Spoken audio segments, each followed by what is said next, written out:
Welcome back to the Dynamic Growth Podcast. Today on the show, I'm going to talk about success and how you build your portfolio to achieve it. We're going to talk about the cost of that success and also the number one thing you can do as an investor to take the stress off of your investments. We're also going to talk about troubling economic data coming out of China. We're also going to talk about recent news that Fitch, the credit rating agency, downgraded several U.S. banks and placed a bunch of the mega banks on watch and also downgraded the United States sovereign debt. We hope you enjoy this week's episode.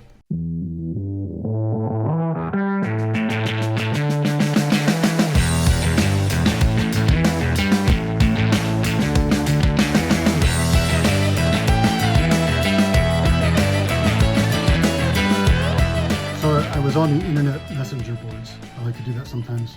The forums. And I was entertained by some of the thoughts and conspiracies that were going on about where is Derek Ballinger. And a lot of them seemed to think that you were like Satoshi. You had dropped your knowledge and now you had taken your Bitcoin, retired to Singapore, and operating under the tag name HODL for life.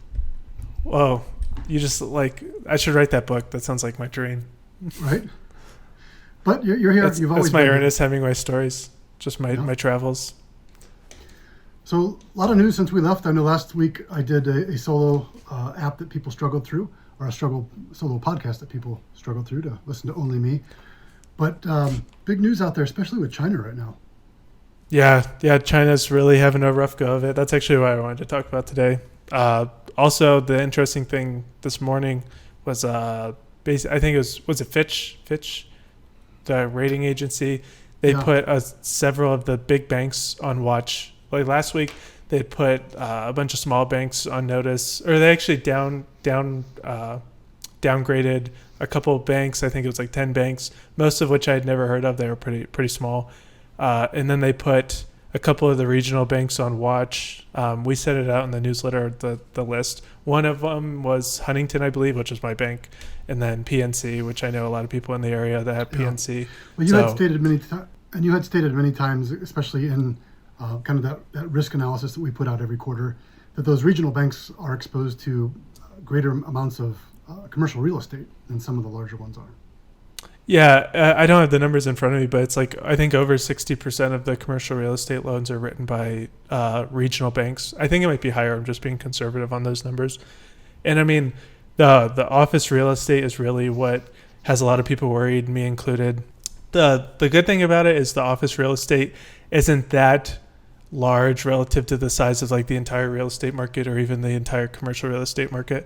But I mean, it's big enough that if you have millions of dollars, in some cases hundreds of millions of dollars in unrealized losses on held to maturity securities, and then you have the commercial real estate stuff, a lot of these banks are already hanging on by a thread. So even if office real estate's not that big of in proportion to the entire real estate sector, it could still put a lot of pressure on the regional banks that hold a lot of this stuff, a lot of that debt on their balance sheet. And to take it one step further, even in a best case scenario where it just dings them up a little bit, but it's not going to put them in default, at the bare minimum, I would think that they would at least be a lot more cautious with their lending and kind of not be as cavalier when writing small business loans, for instance. So a lot of that stuff it's like the trickle of, or the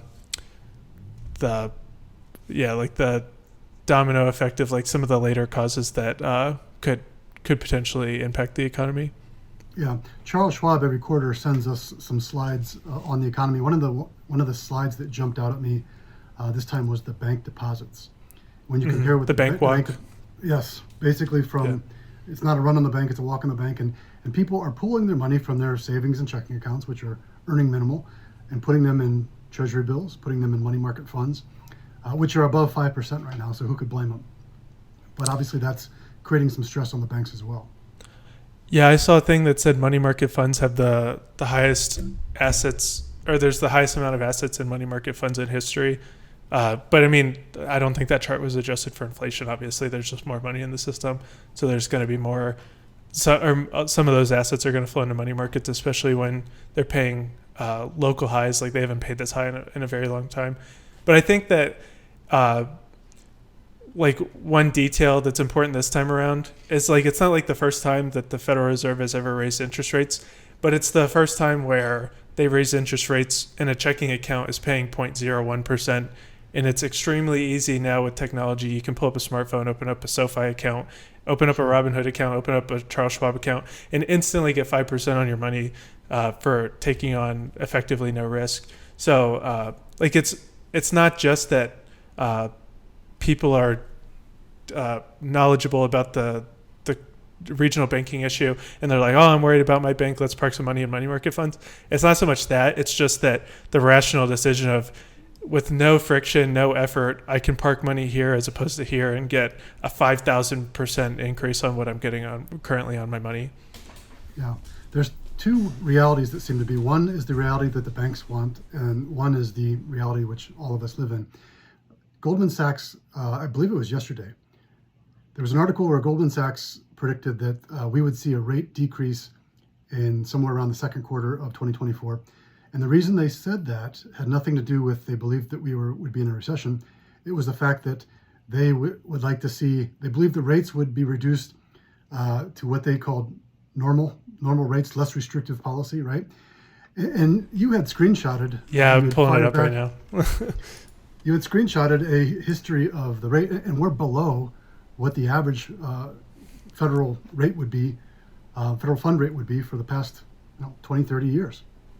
Yeah, it's like let's call it 1966 to like 2001, or like 2002. Like that entire stretch of time would be considered like, I don't know. I mean, when you say like normalized rates, like you would at least have to get into the ballpark of like that whole 4-decade time stretch. But we're not, like, we're just now approaching that. So when you're saying normalizing levels by bringing them down below like that historical average, I don't have the exact average of where they've shaken out. And obviously things are a lot different now than what they were in like the 1960s.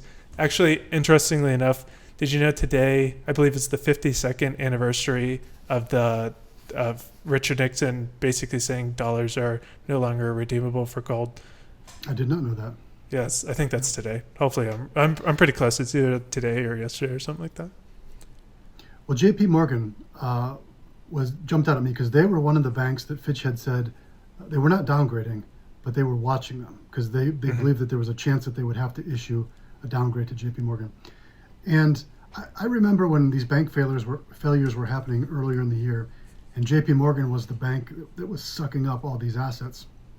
It was almost like Jamie Dimon was like calling the FDIC and be like, this bank, let's shut down this bank. And they were like brokering deals and giving them all the good assets and like letting the rest of the assets fall out. Yeah, I mean, sorry, continue. What were you saying? But you're still, even though you're taking the good assets, you're still reliant on that other bank's underwriting to an extent, what they're doing with their loans and what they're doing with. So that just concerned me a little bit, the amount of assets. J.P. Morgan was already, a mammoth bank, right? And then taking on those assets as well. Now, when you get into a situation where you talk about a bank that's too big to fail, I mean, that's number one out there. Yeah, that's what I was just about to say. So, like, they're the definition of too big to fail. If there, like, was some sort of downgrade and, like, they actually had a reasonable probability of failing, then I don't know. If history serves as a precedent, I don't think you have to worry about JP Morgan just for the fact that the stock might sell off for a couple months. But I mean, it's not like it's not like the Fed, the Treasury, all these government institutions, the White House. None of these institutions are going to let JP Morgan fail. And there's probably, I think the globally important systemic banks is, I think there's about 20 of them. I think you can, not all of them are in the United States, but I think you can make the case that like no matter what happens, whether Moody's or Fitch downgrades those banks, I don't think you have to be super concerned that they're going to go out of business. I mean, obviously they could sell off or something. Yeah, I'm not concerned that they're going out of business, but think of the stimulus it would take to support a JP Morgan if JP Morgan actually got in trouble. And again, I'm not saying JP Morgan's in trouble. I'm just following the article which Fitch wrote, which said that it's possible that they might issue JP Morgan a downgrade. And a downgrade obviously is not a failure. It's just saying, hey, there's enough here that we need to be a little bit concerned about what's going on. Yeah, just more risk in lending them money, essentially. Do you want to talk about the U.S.? The U.S. got downgraded. They did, but the market seemed to ho-hum it a bit, in my opinion. Yeah. So, like, I I always forget that. I think was the S&P that downgraded them in 2011. Yes, or was it? Okay. It was Moody's, wasn't it? Yeah, I've looked it up like 50 times ever since the Fitch downgraded them, and I can't remember for the life of me whether it was Moody's or S&P. But one of the big credit rating agencies downgraded the U.S. sovereign debt to AAA plus, or sorry, AA plus, because of the whole debt ceiling debacle, which was the same reason they were downgraded in 2011. And something that's interesting in 2011, it was actually extremely bearish for stocks, but it was actually bullish for bonds, which is really counterintuitive because That's debt. like right. You're saying the United States is slightly more risky to lend to, and then all of their debt becomes in favor as far as like an investment class or an asset class. So it's just something that counterintuitive to happen. The reason being was like basically like a flight to safety, like where like if you don't know what's going to happen, you see stocks starting to sell off because of this news. You don't know what the ultimate end result is going to be, but you know for a fact that you don't really care that a credit rating agency downgraded the U.S. government. You just know that Treasury bonds offer a reliable yield, so people park money there. Counterintuitively so. Let's remember that AA plus or AA, there. I mean, that's still a very good rating, right? I mean, that's considered investment grade bonds. This is a really good point that Lynn Alden brought up. She's like a macroeconomic. She does podcasts and such. Great resource to listen to. So she put out a tweet that said the U.S. government is more risky to lend to, or at least as far as Fitch is concerned, less risky. Or sorry, the U.S. government is more risky to lend to compared to Johnson & Johnson and Microsoft. And then that kind of sounds like comical when you think about it because the United States government prints money. But then if you think about it, over the next like 20 years, who has a higher likelihood of having, like, let's say, even if it's for 2 weeks, that they can't pay a coupon? Is it going to be Microsoft, Johnson & Johnson, or the United States government? I think you'd be hard-pressed to pick the two companies. I think you would be forced to go with the U.S. government, like a 10-year Treasury bond delaying a coupon for a week just because of the whole government shutdown. Like, that seems pretty plausible at this point. But Microsoft sitting on $200 billion in cash with not that much debt, you would think that like they're pretty isolated as far as like default risk is concerned. Yeah. I mean, those companies have to operate as a business, and they have to follow accounting principles. And somebody would say, well, the risk is you could have a great company like Microsoft, which on paper looks great, but maybe behind the scenes there's an accounting scandal or something that goes on. Could there be an accounting scandal with U.S. government? It actually happens every couple of years, right? We blow through what we're able to spend, and we magically come up with more debt to create. So, yeah, it's interesting times for sure. Well, let's get into so why is China in the news right now? So this was I believe yesterday. They just had a new batch of economic data that's kind of confirming the subsequent economic data that's just been horrible. Like, they basically can't get any good news. So the stats that came out yesterday, I believe, was the retail sales. So retail sales came in at 2.5%, and 4.5% was expected. So with all of these numbers, you have to take into consideration that last year, these are year-over-year numbers, so this is comparing to July of last year. And during that time period, they were completely locked down. Like, economic activity was basically ground to a halt. So compared to last year in that environment, retail sales are only up 2.5%, and they were expecting 4.5%, which even 4.5% was not blockbuster growth. That was just what was the consensus was expecting, and it didn't even it wasn't even manageable to beat that expectation. So 8 of the last 12 readings for retail sales came in under expectations. Industrial production, 3.7% with 4.4% expected. Same points made about this data point as the other ones. 8 out of 12 of the last readings for industrial production came in under expectations. Fixed asset investment, 3.4% with 3.8% expected. 8 out of the 12 last readings came in under expectations. And this was so urban unemployment, 5.3%, up from 5.2% last month. But the one that I wanted to talk about, because this is hysterical, is the youth unemployment rate. So the youth unemployment rate came in at 21.3%, which I believe was a record. And their solution to fixing the problem of the youth unemployment rate is they came out today and said, we're just not going to worry about that number anymore. And they're going to stop basically tracking the data and releasing that data to the public because it's just, I believe if you compare the numbers to last year, it's up like 5%. So it's a pretty big jump.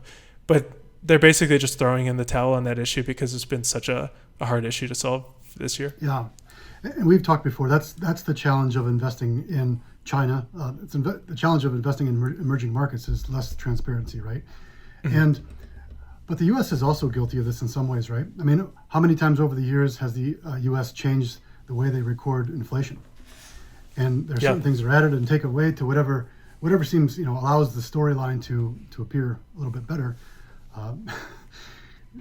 It's like if an athlete, right? If a baseball player, strikes out 3 out of the 4 times, we're just not going to keep track of the times I strike out. We're not going to count that as part of my batting average.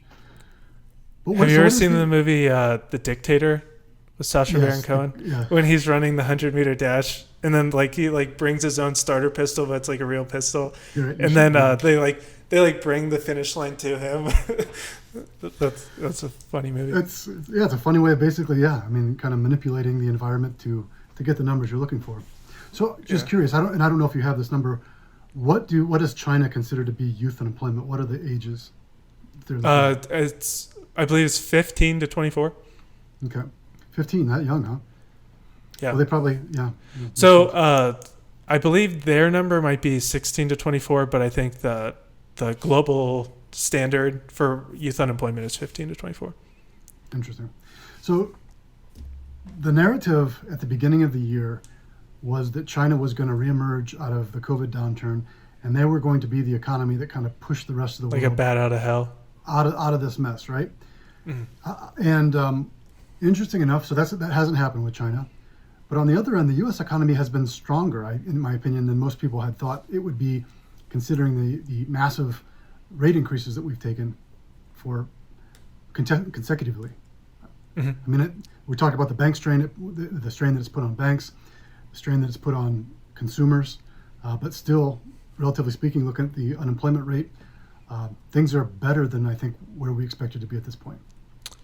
I think this is mostly speculation. I don't have a ton of data to back up this point, but I think that it kind of passes the smell test.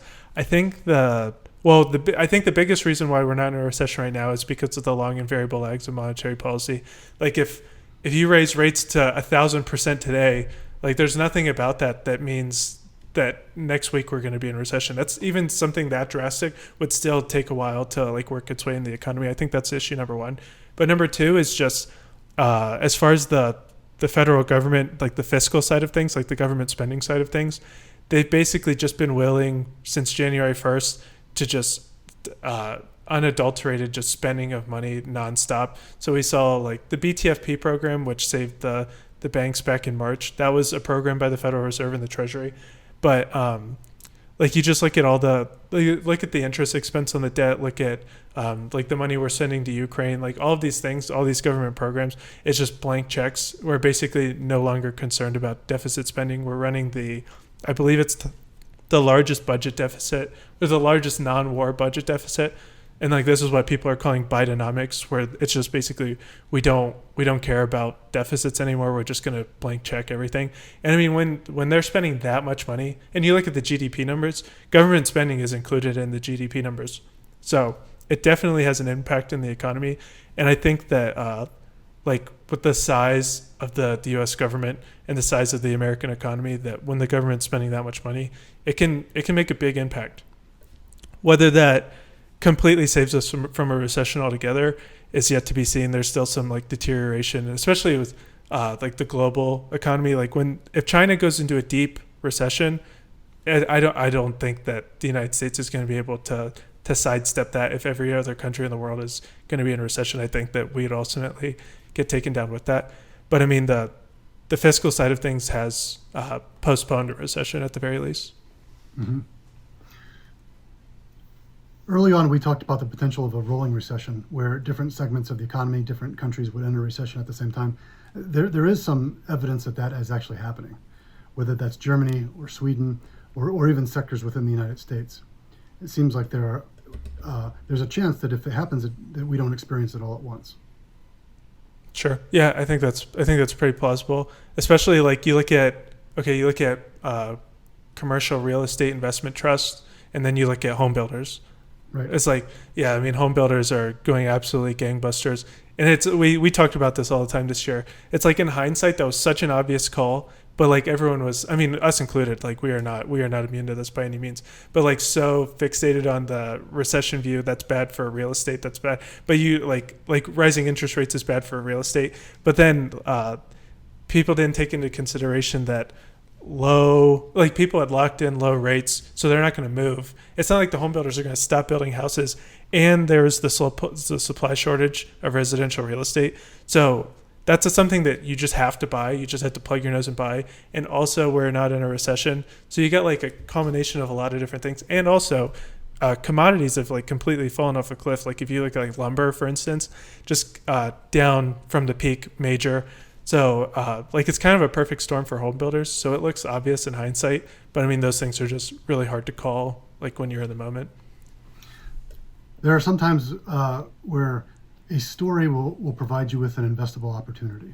And so example of this was beginning of the year, we were talking about Eli Lilly and their drugs that were coming through the pipeline here. And one of them, the obesity drug, which was potentially the holy grail of drugs. The other one had to do with Alzheimer's. And Eli Lilly at that time was already trading at a pretty high multiple, pretty rich multiple when you compare it to Moderna, Pfizer, some of the other companies out there. We purchased Eli Lilly because if those stories became true, then that multiple seemed cheap at the time. And Eli Lilly's multiple is now blown up even more, right? Because they've gotten more positive news on these drugs.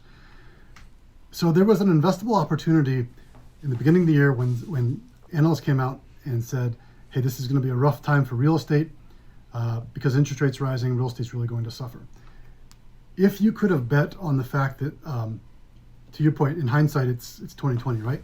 But if you could have looked at that and said, I don't think this story is going to play out exactly like they think it's going to, and you had exposure to the home builders, you would have benefited greatly for that. I lost my whole point of why I'm saying this, but it has to do with these stories that we tell, right? It has to do with I think if anything, it's the reason why, especially for your long-term investors, you don't drastically change your portfolio based on what's going on or the story that's being told, because as we've seen, there's many times that story doesn't unfold exactly as we expect it to be. And I would say most of the time it doesn't unfold exactly how we expect it to be. Yeah, that's the problem with just like trading in general versus investing. Because like investing, you just look for good companies that are going to grow over time. The odds are in your favor the longer your time horizon is. But then like trading, yeah, you just have to get so much stuff right. And I mean, there's people that spend billions of dollars a year to get the results of like inching out returns over the S&P 500. Like that's the game that you're in. It's just the odds are going against you if you're trading. They're going against you immensely if you're trading, and they're in your favor the longer your time horizon is if you're just buying and holding, buying good quality companies. That's a great segue into actually what I wanted to talk about. There's a couple points that I wanted to talk about. Before I started, what makes trading so difficult, if anybody's never done it before, is not only do you have to get the story right, you have to get the timing right. And it's like 90%, it's like 95% timing and then like 5%, because you could get the story right dead on, like the recession view, right? You could get the recession view dead on. We're going to eventually have a recession. And with that reasoning, you would have missed the home builders more than likely, you know. You so it's not just in the S&P 500. Yeah, exactly. That's right. I mean, and I think here's my segue into that. As I look at real people who are saving and investing, the people that we help every day, I think one of the dangers that some people have is comparing themselves to a benchmark. And the reason why I say that is I've never met anybody who is in retirement years where we sit down with them to go over a meeting and I say, hey, Jack, how's your retirement going? I've never once heard them say, it's going awesome. My portfolio is tracking the index perfectly.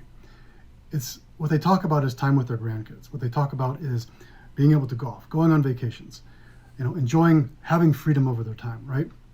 So that's kind of getting back to the goals. Like when you build your portfolio, I think you have to ask yourself, what do we want to accomplish?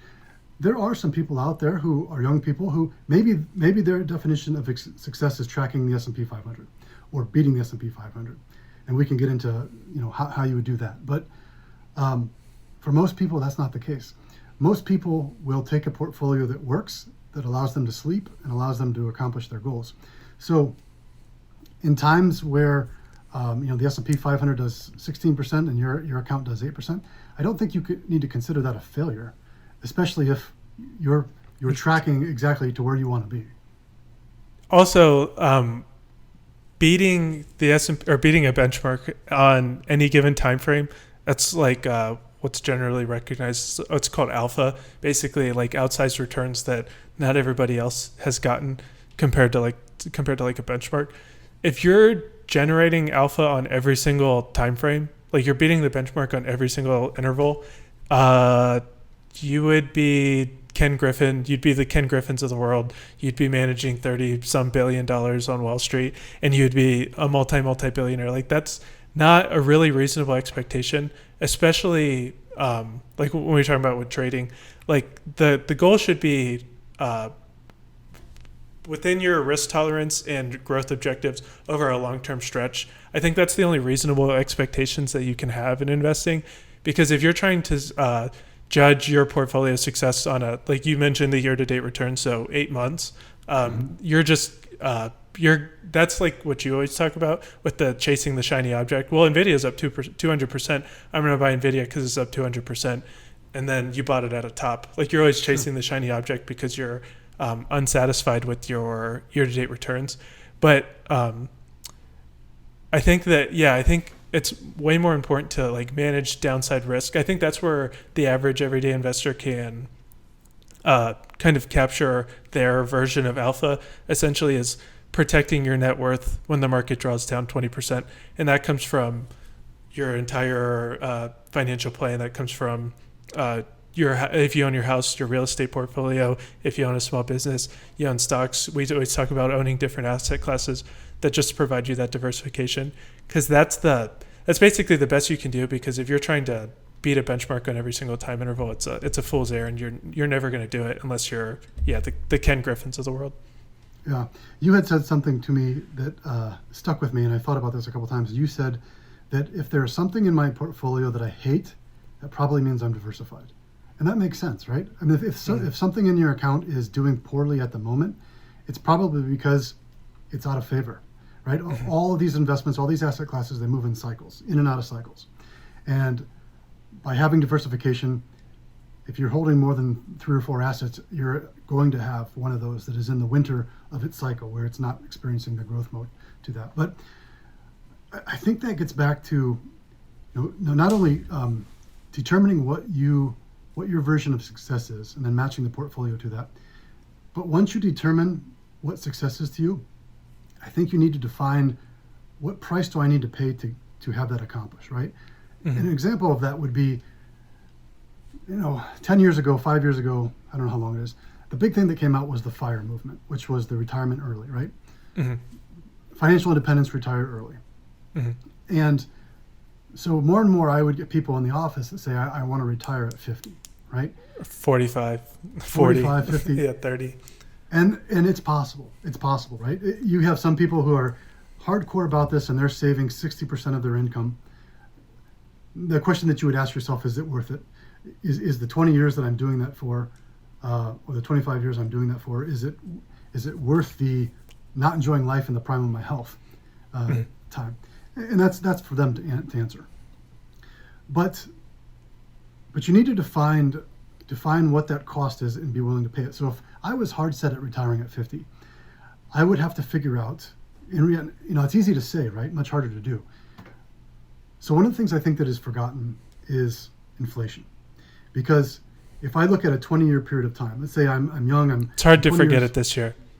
Yeah, right? It's hard to forget about inflation this year. I get your point. I was just making a joke.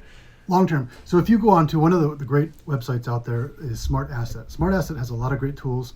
One is a federal tax calculator, but the one that I use probably most is an inflation calculator. And you can view it from future dollars. So if I determined that you could get on there, and I only know this because I was on here before I jumped on the podcast. if let's say that I determined that I need $45,000 a year to meet my base life needs, right? So a 5% withdrawal with that, I need to accumulate somewhere around $900,000. And I do that math and I set a goal for achieving that. But with a 2.5% inflation rate, I have a cumulative purchasing power loss of about 39% over that period of time. So all of a sudden, I needed to actually accumulate somewhere around $1.4 million in order to actually have that. And then the inflation doesn't stop, right? So the account needs to go. So it's a noble, I think accumulating money is a noble venture. It's noble because it allows us to take control over our time. And that's the greatest thing that money buys, is control over our time. And I think financial independence is the goal of most people. That's really what they want to achieve. It's not a target amount. A goal. I would say it's a goal it's a major goal of a lot of people, I would say. I would agree, because what is financial independence? It could be a lot of things. It could be freedom from having to work 9 to 5, or it could be the freedom to say, I want to be able to buy that property. I want to be able to, go on this vacation, whatever it is to you. Mm-hmm. But one of the things, I don't think you have to be fully not working to achieve financial independence, right? Mm-hmm. I can achieve financial independence and have that screw you money, where if I'm not enjoying my job, I can quit and I can take 6 months and go find another one. But it's something that could keep you going. The easiest thing that you can do to take the stress of finance off your life is to increase your time horizon. Whereas I could set a goal of being financially independent by 50, but in the back of my mind saying, I'm going to continue to be an active earner until I'm 65. All of a sudden, the weight of the world of having to chase that shiny object, of having to achieve these unattainable growth goals, it's not there anymore. And then you're not making the mistakes. Also, a detail that's missed, just to add to that point, a detail that's missed is you don't need as much money when you're 70 and 80. It's like a lot of times we deal with people where they end up like contributing more to like causes, charitable causes, their church or whatever, and that's definitely noble in itself. But if you're like stashing all this money away with the expectations that you're going to be spending 50% more, I'm talking about in real terms, already adjusted for inflation, that you're going to be spending more when you're retired, that's usually isn't the case. So yeah, like I would factor that into that math that you do about how much money you need by every certain age.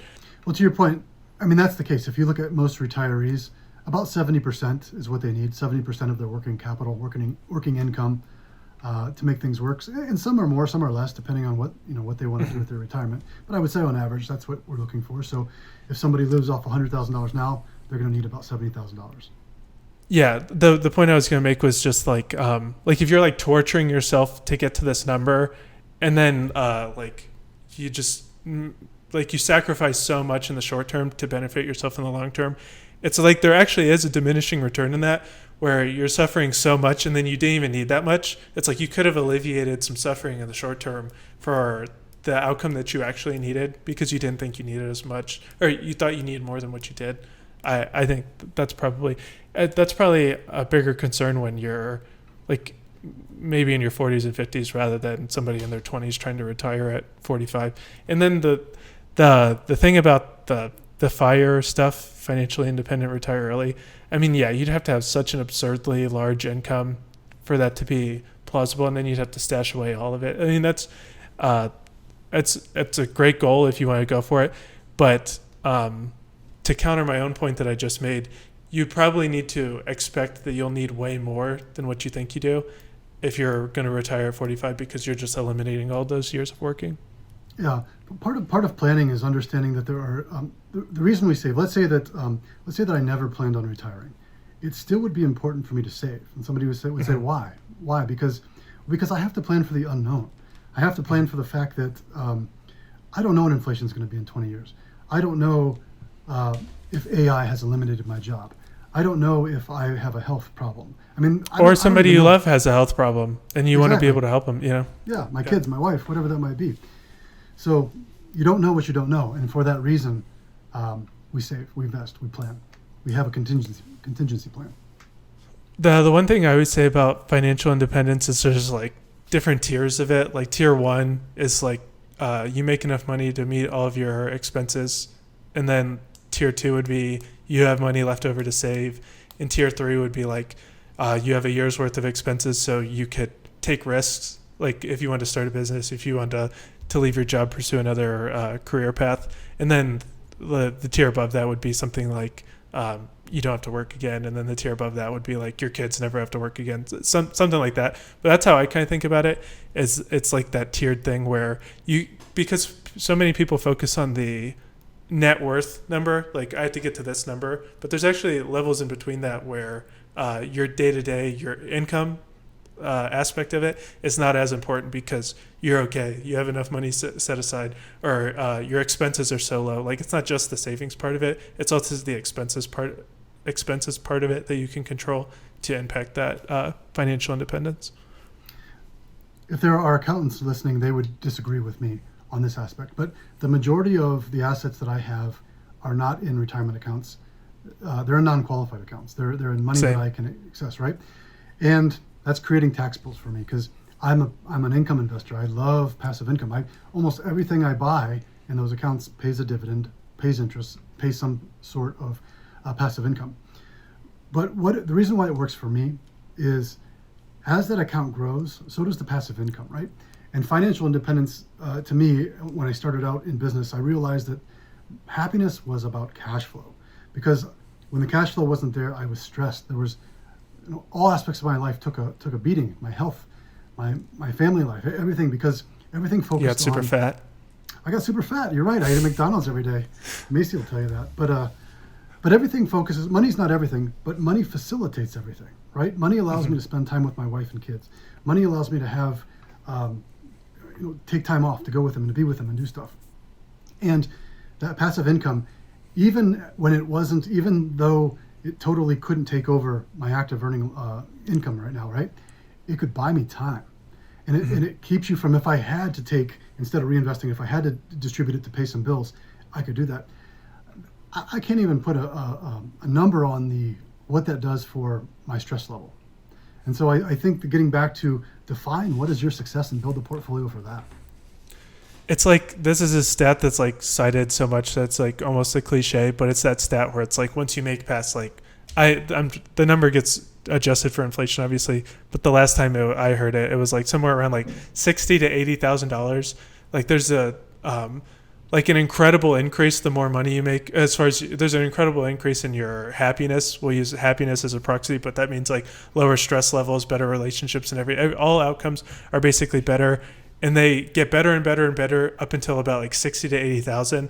And then it just like plateaus essentially, where past like $150,000 a year, your life doesn't get that much better because the majority of the benefits of getting more money is like what you're talking about, where it allows you more. It just allows you to like take a deep breath. And you're like, oh, I don't have to work 80 hours of overtime.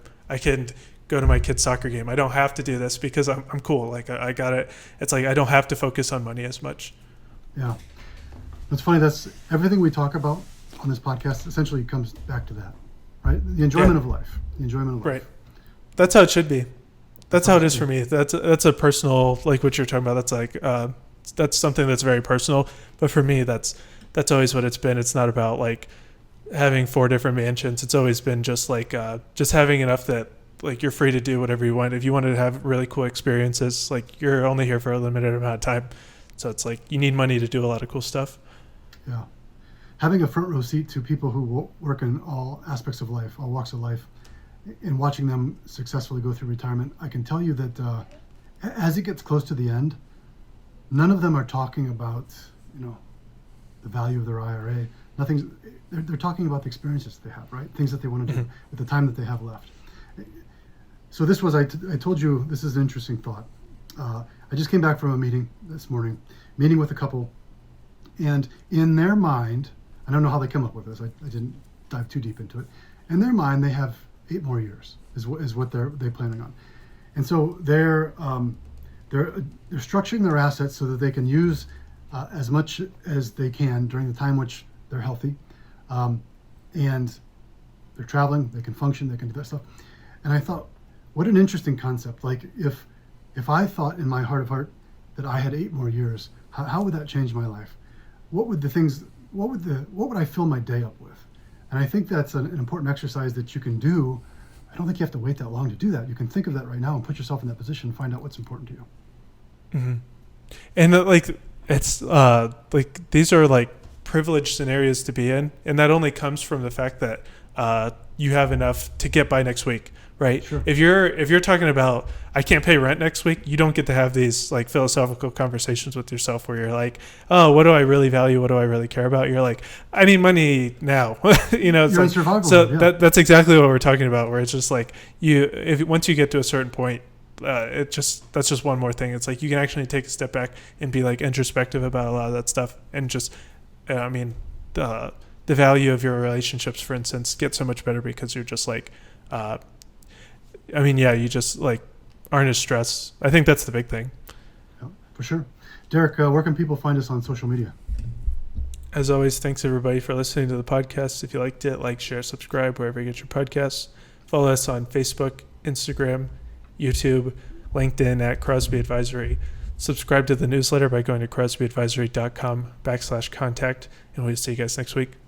I want to let people know that we have a new app, Derek, through Right Capital that allows us to aggregate outside accounts. So a lot of times we have clients that have an account with SEI or Charles Schwab or Fidelity or all over the place, and to see their net worth, they have to log on to 3 or 4 different places, including their bank.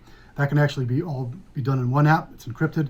There's an app that you download to your phone. You can see it on your computer as well. But really cool. Up to the moment values of all your investments. You can go all the way down to the individual investment level. You can set that up to. You can use it for as much or as little as you want. You can create a budget with it. You can do. I like the projections. Where you see your current holdings and your savings rate. I always do those calculations, so it's nice to have all your accounts in one spot. Yeah, it's kind of cool. You know, most times when you log on to your investment account, you see where you've been. You see the growth where you've been, but the Right Capital app does that as well, but allows you to also project where we're going to be in 5, 10, 15 years. Yeah, super cool. Keep in mind that Crosby Advisory is a registered investment advisor in the state of Ohio, Texas, and Florida. At any time, you can request our forms ADV 2A and 2B, which go into the business practices and qualifications of Crosby Advisory. Today on the show, Derek and I may have mentioned specific securities, and that is not a recommendation for you to buy them or sell them. Do your own homework. Keep in mind that investing is a process that involves risk, including the potential loss of principal.